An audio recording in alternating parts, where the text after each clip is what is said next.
Bismillahirrahmanirrahim. Saya langsung saja ya. Kami berusaha menemui ya ketua pengadilan, dan seperti biasa tentu jawabannya normatif, sedang rapat lah atau sedang apa ya, terserah saja. Jadi nggak ditemui ya? Tidak ditemui, tidak bisa ditemui. Kitanya sudah nunggu lama nih. Kemudian mau bertemu juga dengan PP-nya, wakil juga tidak bisa. PP-nya juga alasannya kita sudah menyetujui ini adalah merupakan persidangan ikut atau elektronik ya. Padahal saya mengatakan kami tidak pernah menyetujui. Kita nggak pernah tanda tangan kita. Ya, jadi kasihan satpamnya nanti. Ini lebih baik kita ini aja. Kami langsung tadi menuju ke kemana tadi Bang? PTSP ya. Tapi karena kelamaan kami cari sendiri. Ini sudah terbaca informasi putusan nomor 610/G/2023/PN-JKT-PST tanggal putusan Kamis 25 April 2024 ya. Bunyi keputusannya adalah amar putusan, salinannya belum kita dapatkan, mengadili 1. Mengabulkan eksepsi kompetensi absolut tergugat 1, tergugat 2, tergugat 3, tergugat 4, tergugat 5, tergugat 6, tergugat 7 dan turut tergugat 1 tersebut. 2. Menyatakan, nih penting nih, menyatakan pengadilan negeri tidak berwenang mengadili perkara ini. Ya, tidak berwenang dia ya. 3. Menghukum para penggugat untuk membayar biaya perkara sebesar Rp1.626.000. Jadi sudah tidak dikabulkan, rakyat dihukum untuk membayar biaya perkara ya.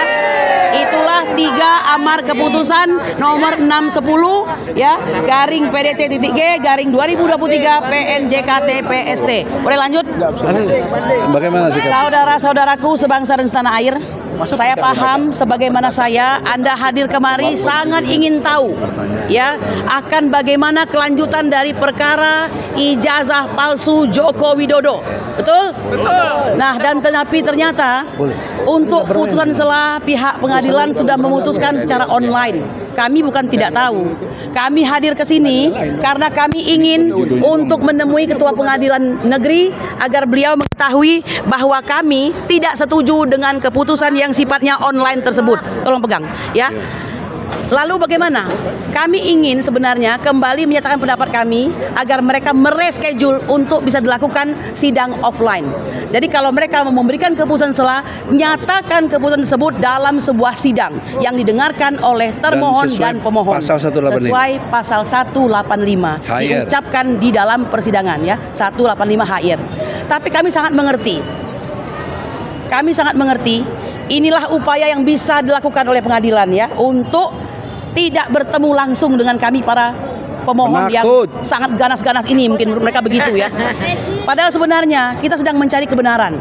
Perlu Anda ketahui ya, gugat ijazah palsu jilid 2 di Surakarta itu belum pernah menunjukkan ijazah asli Joko Widodo. Akan tetapi 2 orang sudah dihukum 4 tahun ya. Bayangkan, Gus Nur dan Bambang Tri. Gus Nur dan Bambang Tri. Orangnya dihukum, tapi Jokowi tidak ada kewajiban untuk menunjukkan ijazahnya mana yang asli tersebut.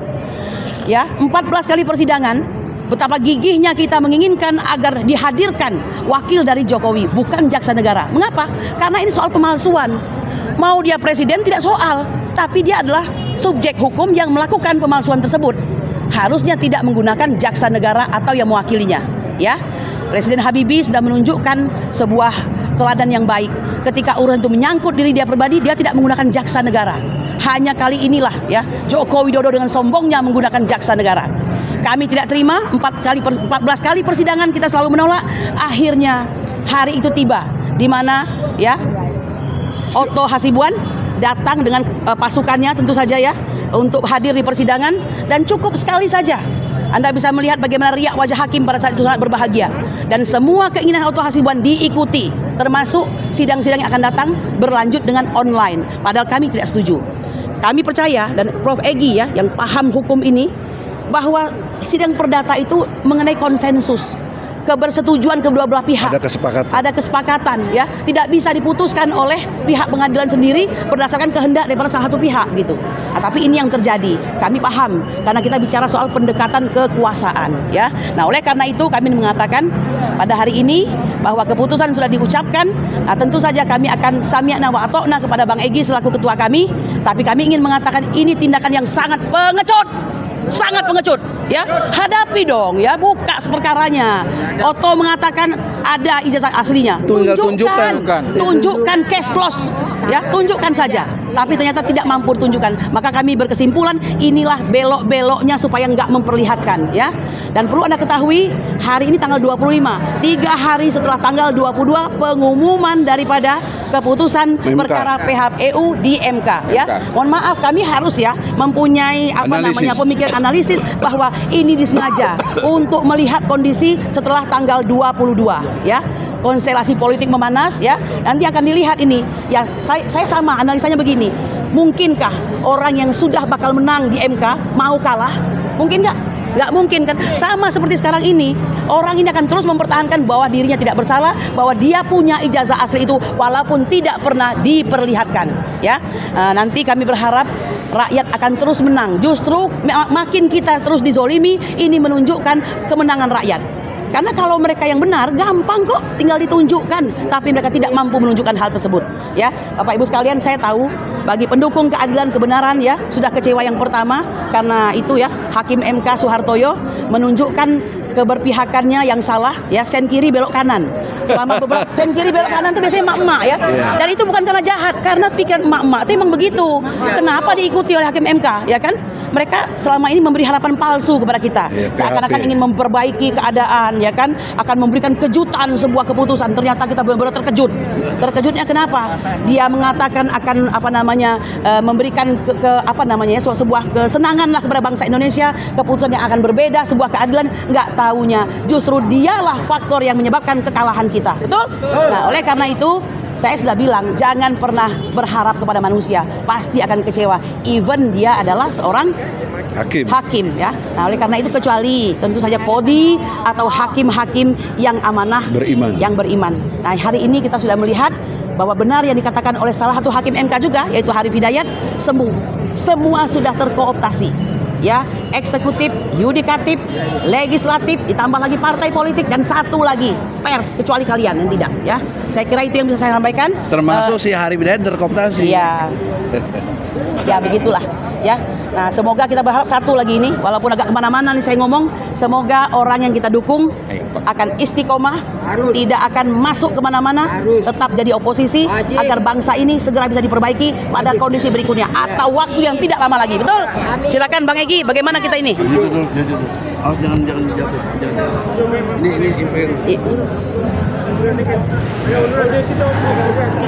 Assalamualaikum warahmatullahi wabarakatuh.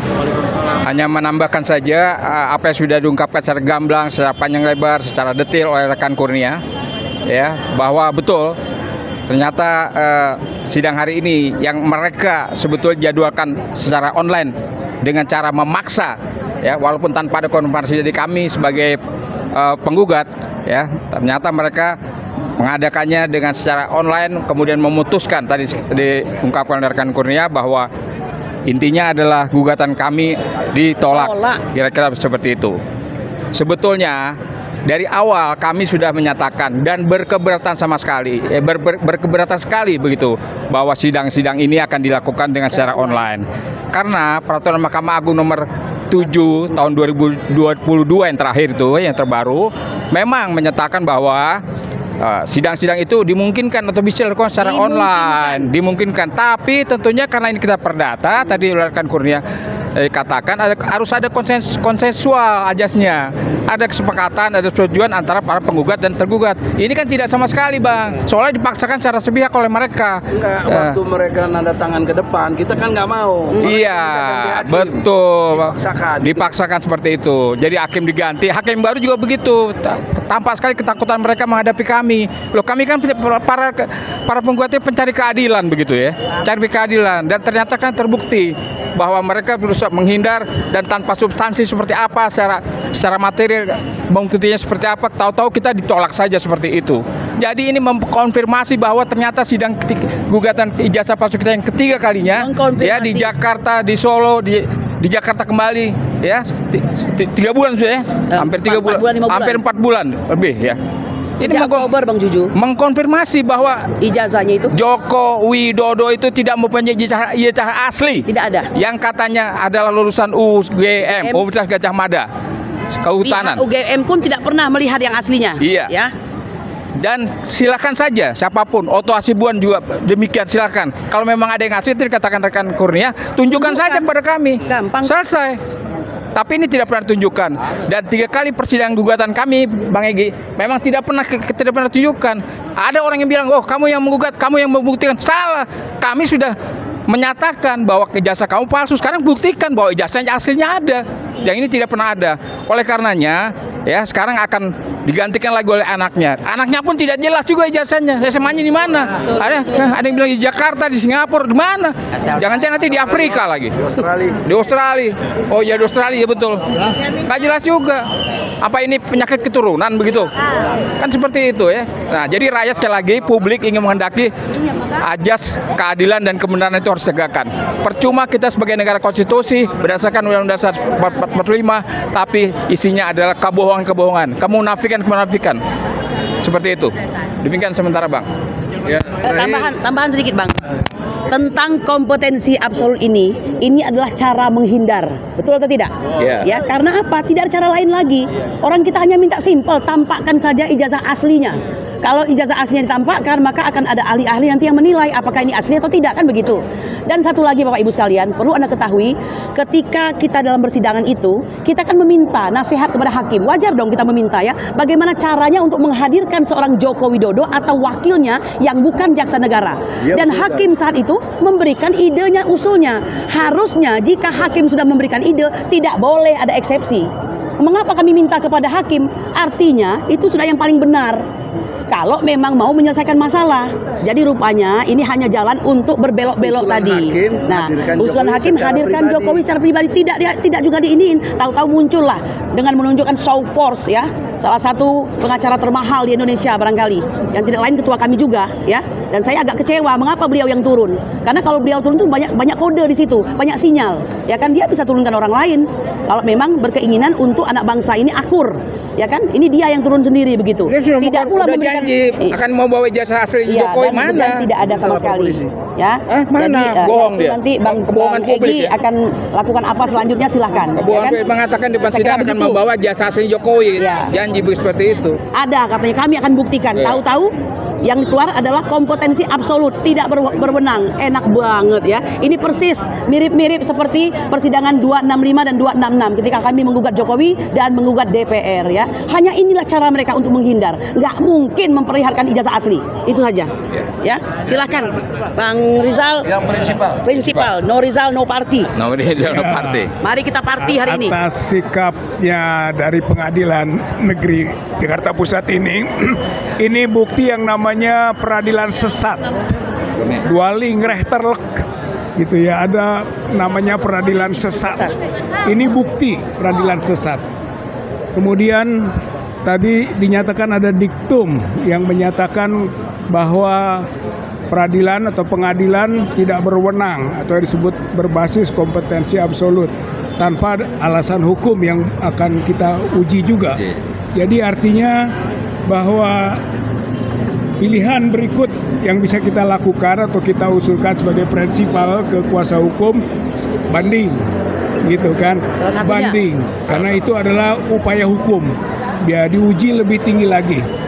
Yang kedua, atas peradilan sesat, maka bisa saja Ketua Pengadilan Negeri Jakarta Pusat beserta para hakim kita adukan ke Mahkamah Agung.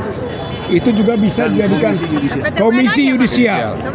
Itu bisa kita lakukan. Jadi mungkin nanti dipertimbangkan oleh kuasa hukum bersama prinsipal tentang itu. Dan yang ketiga, tentu saja kita akan melakukan upaya-upaya yang lain yang jelas bahwa soal ijazah palsu ini tidak membuat prinsipal maupun kuasa hukum menyerah, tidak.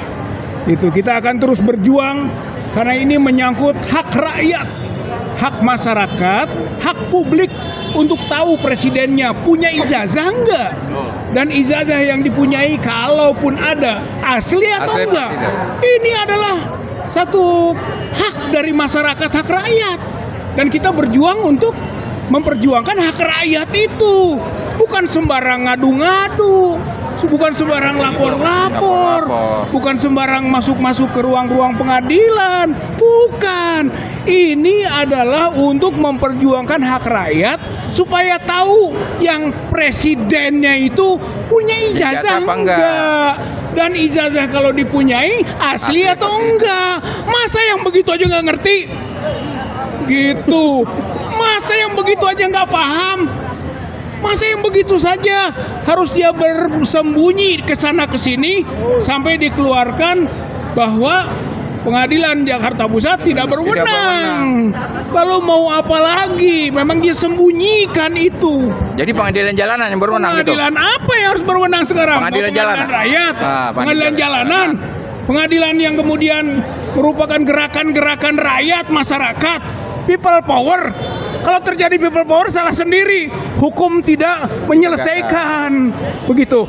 Saya kira mudah-mudahan banding atau diadukan Komisi Yudisial, Komisi Mahkamah Agung, atau gugat kembali. Nggak nyerah kita. Nggak nyerah. Gugat baru. Ya, dengan formulasi-formulasi baru yang intinya kita memperjuangkan hak rakyat Indonesia untuk tahu presidennya punya ijazah atau enggak, dan ijazahnya asli atau tidak. Itu hak rakyat dan kita berjuang untuk menegakkan hak rakyat itu melalui proses hukum ini. Saya kira itu dari prinsipal. Allahu Akbar. Tiba saatnya saya ambil keputusan. Mendengar apa yang disampaikan Ibu Kurnia dan juga prinsipal Fadilah, ya, Rijal Fadilah, maka keputusan saya sebagai ketua umum dari tim pembela ulama dan aktivis. Nah, kita ini sekarang lagi bela para aktivis tadi, yang dari UI, prinsipal juga Pak Taufik, Rijal Fadilah, ada lagi Muslim Arbi, ada lagi Bambang Tri, ada lagi Hatta Taliwang. Nah, itu yang menjadi prinsipal. Keputusan saya adalah yang pertama, kita akan bikin gugatan baru. Itu lebih pas. Kenapa? Karena kalau kita banding, sidangnya online lagi dan tidak ketemu orang.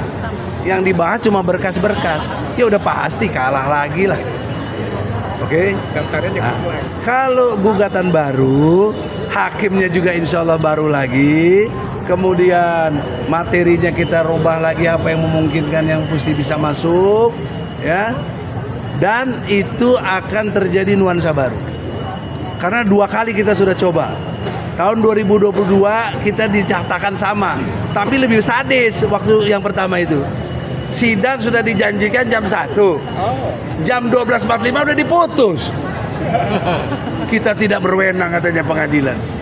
Ini kan sadis, kita nggak ada di sidang, diputus. Terus kita nyatakan banding, nggak diproses. Nah, maka kalau gitu sekarang ngapain kita banding lagi, nggak diproses lagi. Nah, jadi sekarang yang ketiga ini, yang kedua kita dinyatakan juga sekarang tidak berwenang. Nah, yang ketiga kita akan lakukan lagi gugatan baru. Tentu harapannya hakimnya yang baru, yang masih betul-betul imannya kuat, yang nggak terpengaruh. Yang sekarang yang adili udah pada mati, mudah-mudahan mati semuanya itu. Ya, boleh doain jahat, boleh. Dalil saya surat Yunus ayat 88. Nabi Musa mendoakan Fir'aun binasa. Saya doakan para hakimnya tadi itu yang ngatur semuanya, pengacaranya dibinasakan oleh Allah. Amin semuanya. Amin semuanya. Sekali lagi, para hakimnya, baik yang di Mahkamah Konstitusi maupun yang di PN Jakarta Pusat dan para pengacaranya yang membela kezaliman itu dibinasakan oleh Allah. Kurang keras, dibinasakan oleh Allah. Dibinasakan oleh Allah. Insya Allah doa orang-orang yang terzalimi dikabulkan. Cuma masalahnya waktunya lambat atau cepat, itu bukan hak kita. Itu udah kewenangan Allah Subhanahu wa Ta'ala. Tapi doa kita, permintaan kita, insya Allah nggak ada yang ditolak. Hanya waktu cepat atau lambat. Itulah kesabaran, itulah keikhlasan kita dalam berjuang. Seperti kata Rizal tadi, jangan lemah, jangan menyerah. Kita gugat balik. Di samping itu, sebelum itu saya akan datangin komisi yudisial. Para hakim di komisi yudisial yang juga memeriksa hakim. Kalau kalian main-main juga, kalian ini udah jelas melanggar kode etik hakim. Hakim tidak jujur, hakim tidak benar, hakim tidak profesional, hakim tidak disiplin. Itulah kode etik hakim. Kalau kalian bela juga, kau juga dibinasakan oleh Allah. KY dengar, walaupun banyak teman saya di situ. Kalian adalah pecundang, pengkhianat rakyat. Ya, oleh karena itulah juga Mahkamah Agung, badan pengawasannya, membiarkan ini juga semoga cepat dibinasakan oleh Allah. Sehingga nanti gugatan kita yang baru, hakimnya udah pada beriman yang baik, yang sadar, sehingga betullah bisa diputuskan Jokowi memang nggak punya ijazah. Kalau punya, Otto, saya tantang kau, Otto, sama-sama lawyer kita. Tantang kau, data mana, tunjukkan ijazah. Tunjukkan. Kau sudah janji. Kau sudah janji. Kalau enggak, kau memberi keterangan palsu di sidang. Aku laporkan 7 tahun sanksi buat kau nanti. Otto, jangan belagu kau, maju sini. Ya, tunjukkan itu ijazah Pak aslinya Jokowi. Jangan bikin rakyat susah. Kalau nggak berani berarti kau nggak punya, kau ditipu. Ya, itu yang harus kita hukum. Penguasa yang zolim seperti ini wajib dibinasakan. Amin, amin ya robbal alamin. Assalamualaikum warahmatullahi wabarakatuh. Terima kasih.